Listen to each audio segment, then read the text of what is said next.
Que Dios te bendiga, mi amado hermano. El día de hoy me gustaría hablar sobre lo que es la exégesis y la eisegesis. Son palabras similares, pero no significan lo mismo.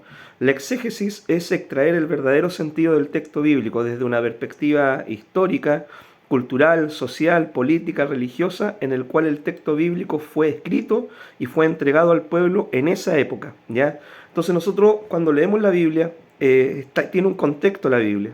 Y nosotros debemos entender en qué tiempo se escribió, para qué tiempo, para qué persona, ¿cierto? Cuál era la historia que estaba pasando, por qué el profeta o el hombre de Dios escribió eso, ¿cierto? Para ese tiempo, en esa época en particular. En la exégesis extraemos el verdadero sentido del texto bíblico. Después viene otra palabra nueva, que es también hermenéutica, y la hermenéutica es la interpretación del texto para la iglesia en el día de hoy. ¿Qué principios sacamos nosotros de ese texto bíblico para la iglesia en el tiempo de hoy?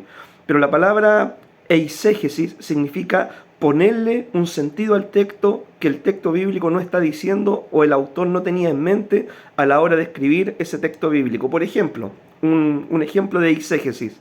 En una oportunidad dice de que Pablo había naufragado, ¿cierto? O estaban por naufragar y los hombres tiraron el ancla, ya tiraron el ancla al mar. Entonces nosotros podemos tomar esa frase, el barco tiró el ancla al mar, y podemos hablar de las 4 anclas del creyente. Un ejemplo de eisegesis: el ancla de la fe, el ancla de la oración, el ancla del ayuno y el ancla del congregarse.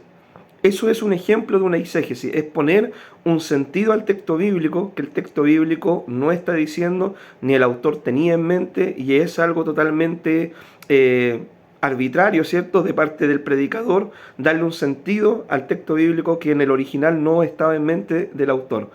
También hay otra palabra nueva que también quizás vamos a hacer un videíto de eso, que se llama alegorizar el texto bíblico, que significa atribuirle alegoría, ¿cierto? Atribuirle una interpretación alegórica a los textos bíblicos, que también, ¿cierto?, uno puede caer en rayar, en hablar algo que el texto bíblico no está presentando, o en distorsionar, ¿cierto?, el verdadero sentido del texto bíblico. Así que Dios te bendiga, mi hermano. Las palabras de hoy son exégesis y eisegesis.